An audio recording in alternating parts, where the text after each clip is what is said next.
Oui, rebonjour, chers collègues. Donc, je voudrais porter la contradiction à notre ami Sacha Briand, parce que affirmer que le RER ne peut pas se faire sans GPSO et sans la LGV, c'est réécrire l'histoire, et l'histoire n'est pas écrite de cette manière. En effet, tout dépend de ce qu'on appelle le RER métropolitain, le service express métropolitain, et tout dépend de quelle version on parle. Nous avons eu l'occasion dans cette assemblée d'évoquer à plusieurs reprises le projet qui est porté par Rallumons l'étoile, qui est tout à fait clair, qui est tout à fait public, et que vous connaissez parfaitement. Ce projet se compose en plusieurs étapes. Il y a une première étape qui a été proposée à partir de 2024 jusqu'en 2029, qui consiste tout simplement, sans modification des infrastructures, à organiser des circulations cadencées de 5 h du matin à minuit à la demi-heure. Ça, c'est possible demain.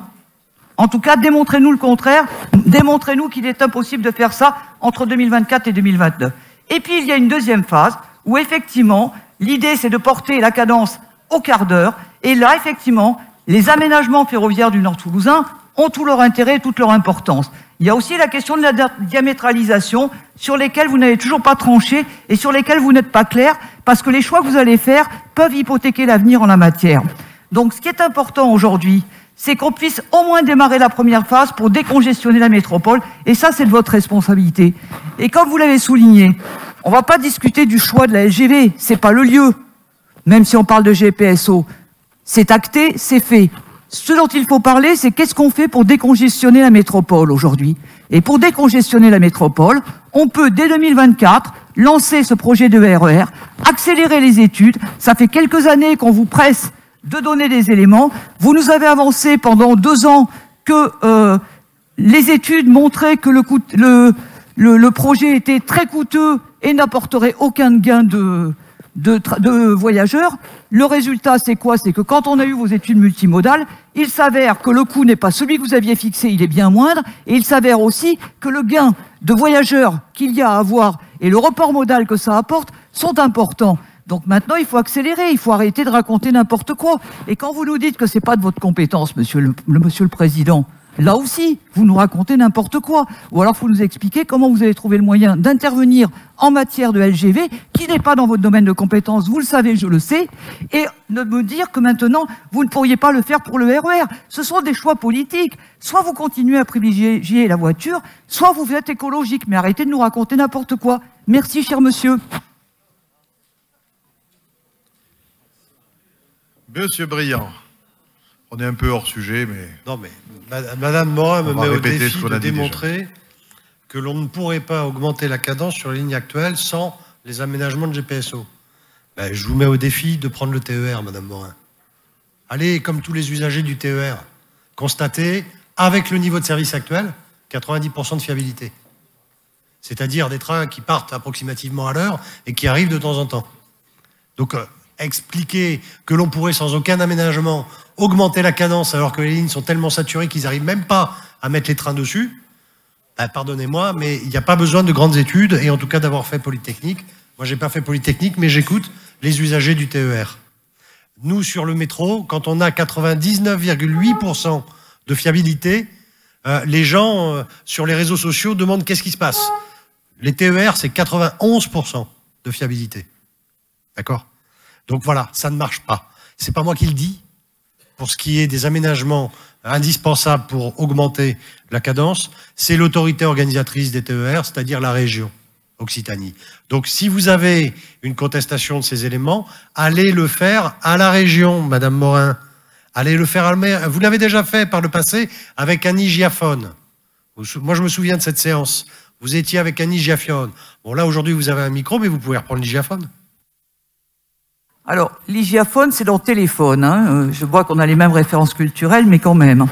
Donc, je vous invite plutôt à parler de mégaphone. Ceci étant dit, pour vous répondre, cher monsieur, vous m'avez mis en forme aujourd'hui, hein, entre vous deux. Donc, sur le TER, vous me faites dire ce que je n'ai pas dit. Quand on parle de cadencement, il y a 2 choses. Il y a le nombre de cadencements dans la journée et il y a l'écart entre 2 circulations. Ce sont 2 choses différentes. Donc moi, je vous parlais de faire un cadencement à la demi-heure. ce qui est déjà le cas aux heures de pointe. Il s'agit simplement de faire ce cadencement toute la journée. Pourquoi? Parce que l'intérêt, c'est d'offrir des circulations à toutes les heures. Un transport ferré n'est attractif que s'il n'offre pas que des heures en contrepointe. C'est d'ailleurs ce que font les Allemands notamment et d'autres pays.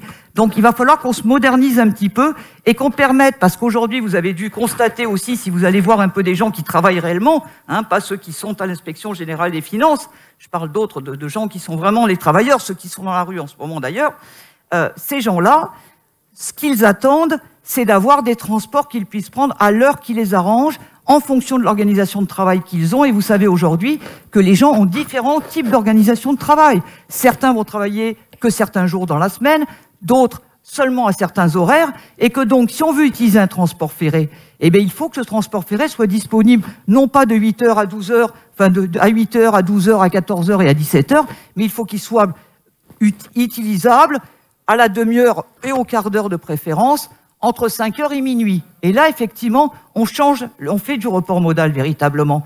Et pour faire un cadencement toute la journée, la seule difficulté qu'il y a, et ça va vous demander de travailler avec la région, mais il faut vraiment que vous travaillez avec la région, même si vous n'êtes pas d'accord sur tout, vous avez des choses à faire en commun. Et donc, ce travail en commun, il va devoir porter sur le fait de permettre que les travaux ne se fassent pas dans la journée, parce qu'effectivement, à ce moment-là, le cadencement n'est pas possible l'ensemble de la journée, il y a une rupture. Donc ça peut aussi se régler. Et il se trouve, figurez-vous, que c'est un des éléments que l'on a mis dans le rapport, la convention, le rapport du Césaire sur la convention TER, qui est passé à l'Assemblée plénière il y a quelques jours, et ça fait partie des éléments qui ont été demandés à la région, parce qu'effectivement, il faut pouvoir répondre aux besoins. Mais je suis tout à fait prête à en discuter longuement avec vous, et je vous souhaite une bonne journée. Merci. Bien, je crois qu'on aura l'occasion d'en reparler de toute façon.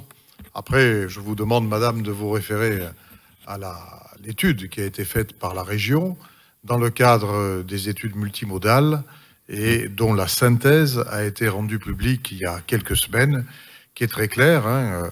On peut avoir le service que vous demandez à horizon 2040 pour un investissement d'1,6 milliard qui permettra d'avoir grosso modo 33 000 voyageurs en plus par jour, à condition de prévoir un budget de fonctionnement de 85 millions d'euros par an. Le moins qu'on puisse dire, c'est que tout cela est intéressant, mais on a jugé tous ensemble, la région, le département, la métropole, Tisséo et l'État, qu'il fallait approfondir cette première étude. Et c'est ce qui va être fait. Et lorsque, pour préparer le volet mobilité du contrat de plan, le préfet nous convoquera, à partir du moment où il sera mandaté lui-même par le gouvernement, eh bien nous serons tous autour de la table, les mêmes que j'ai cités, pour voir comment on peut avancer, comment on peut traiter ce sujet, comment on peut traiter d'autres sujets et permettre à notre grande agglomération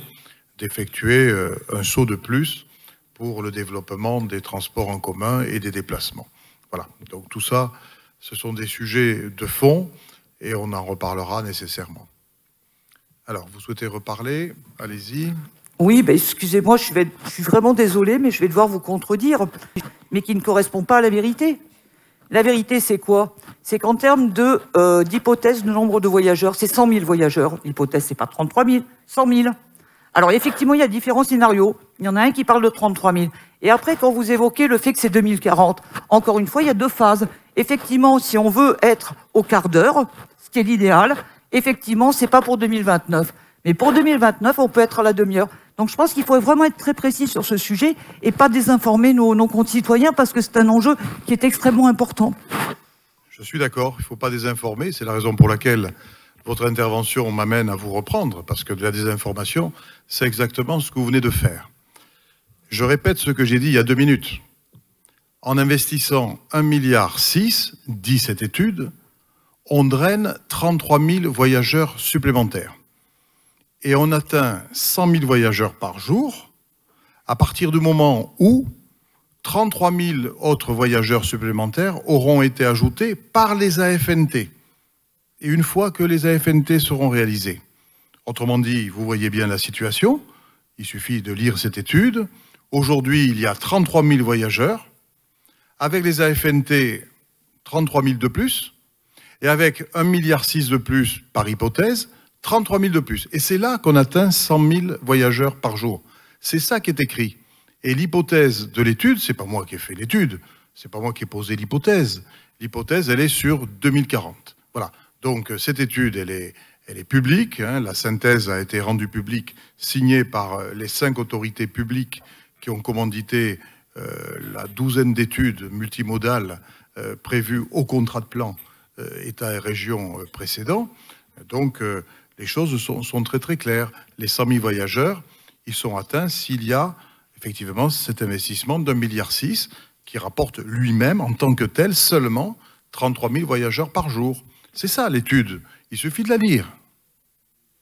Monsieur Chartier.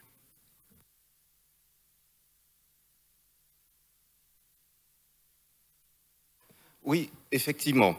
Mais pour 100 000 voyageurs par jour à moyen terme, ça fait quand même, si je ne m'abuse pas trop dans les comptes, allez, on va dire 30 à 35 millions de voyageurs par an, à corréler avec les 1 800 000 voyageurs du TGV. Donc, d'une part, ça. Et d'autre part, les 100 000 voyageurs par jour, c'est des gens qui habiteront à 10, 15, 20 km de la métropole, qui pour l'instant n'ont d'autre choix que d'être en voiture. Et donc là, c'est le report modal de la voiture sur des distances relativement longues et saturant nos réseaux routiers. Ce report modal sur une 100 000 personnes est très important en nombre de kilomètres annuels. Et d'autre part, sur la diamétralisation, ce que je voulais dire, c'est que pour l'instant, comme j'avais dit une fois, en gros, pour aller de Saint-Jory à La Beige, comme il faut changer à Matabio et qu'il y a 10 minutes, un quart d'heure entre les trains, en train, on met 40 minutes. Alors que pour aller de Saint-Jory à Matabio, il faut 10-12 minutes. Pour aller de Matabio à La Beige, il faut 9-10 minutes. Donc si c'était fait en un seul tronçon, il faudrait 20 à 25 minutes pour faire ça. C'est-à-dire moins que la voiture, même quand il n'y a pas de bouchon. Donc voilà l'intérêt de la diamétralisation. Donc c'est pour ça que je suis d'accord avec ce que disait Madame Morin. C'est toutes les études et la mise en place d'un RER métropolitain pour décongestionner, pour les effets en faveur de l'écologie, de la transition écologique et de baisse de consommation de carburant, enfin d'émissions de gaz à effet de serre, etc., est largement bénéficiaire par rapport à la mise en place de TGV. Voilà. Bien, en ce qui me concerne... De la LGV. Non, mais en ce qui me concerne, je n'oppose pas la LGV et le RER ou les TER ou les trains de proximité. Là-dessus, je suis dans la vision de la présidente de région qui consiste à dire qu'il nous faut la LGV et qu'il nous faut développer le ferroviaire de proximité. Donc pour moi, ce n'est pas l'un ou l'autre. C'est là où, Monsieur Chartier, nous sommes dans des visions divergentes. Voilà. Ceci dit... En quelque sorte, vous l'opposez dans la mesure où vous dites que la mise en place du RER métropolitain, ça coûte cher, mais la mise en place de la LGV, ça coûte pas cher. C'est une façon d'opposer les choses, entre eux. Écoutez, la LGV, elle est lancée. Il y a 25 collectivités qui se sont mises d'accord avec l'État. Nous avons signé, les choses sont engagées. Le reste, ça reste à faire. Ça reste à étudier. Et donc, l'intérêt que vous avez décrit, Monsieur Chartier, moi, j'y souscris. Tout ce que vous avez dit, moi, j'ai rien à retirer. On est d'accord sur le fond et sur l'intérêt de cette approche. Après, le moment venu, lorsque les études auront été complétées, nous verrons si les moyens sont mobilisables. Et si on met les moyens à cet endroit-là, on ne les mettra pas ailleurs. Voilà. Donc après, il y a des choix à faire, effectivement, et on les fera collectivement comme d'habitude. Alors, Madame Morin, et puis on va essayer d'avancer quand même. Hein. Oui, écoutez, je pense qu'on pourrait débattre pendant des heures du sujet, et je pense que c'est important qu'on débatte de ce sujet. Et justement, je voudrais là juste finir sur la question de la méthode. Bon, dire aussi que je suis en plein accord avec Patrick Chartier.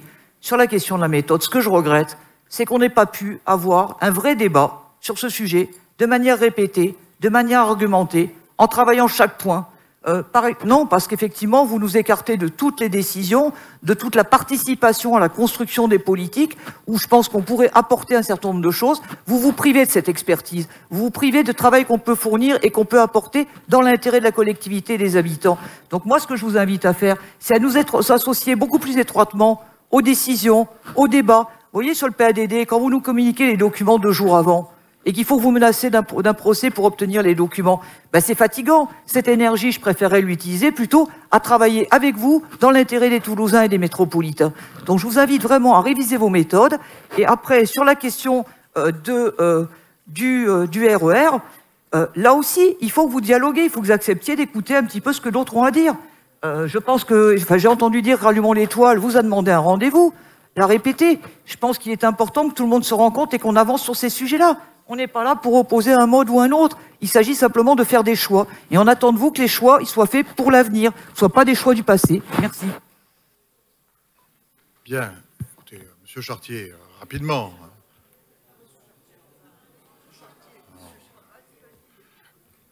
Tout ça pour des choses qui sont déjà décidées. Oui. Une dernière. Pour information, le Conseil d'orientation des infrastructures, qui regroupe un ensemble d'experts, etc., se propose quand même de déclasser le projet dans les priorités. Et heureusement que le gouvernement n'a pas suivi ce conseil. Gouvernement qui a changé heureusement d'avis. que ce conseil n'a qu'une portée facultative. Et vous qui prônez le dialogue, moi j'aurais bien aimé que ce conseil, avant de se prononcer, puisse entendre les élus locaux concernés, ce qui n'a pas été le cas.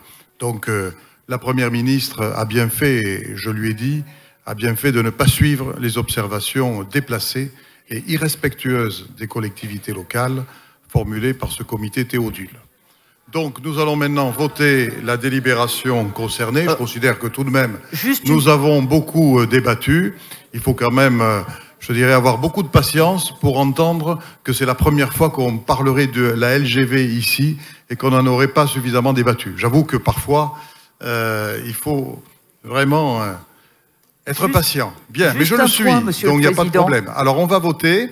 Qui ne participe pas? Juste le CPER. Qui s'abstient? On se bat pour le CPER. Qui vote contre? On s'abstient. Très bien, c'est adopté.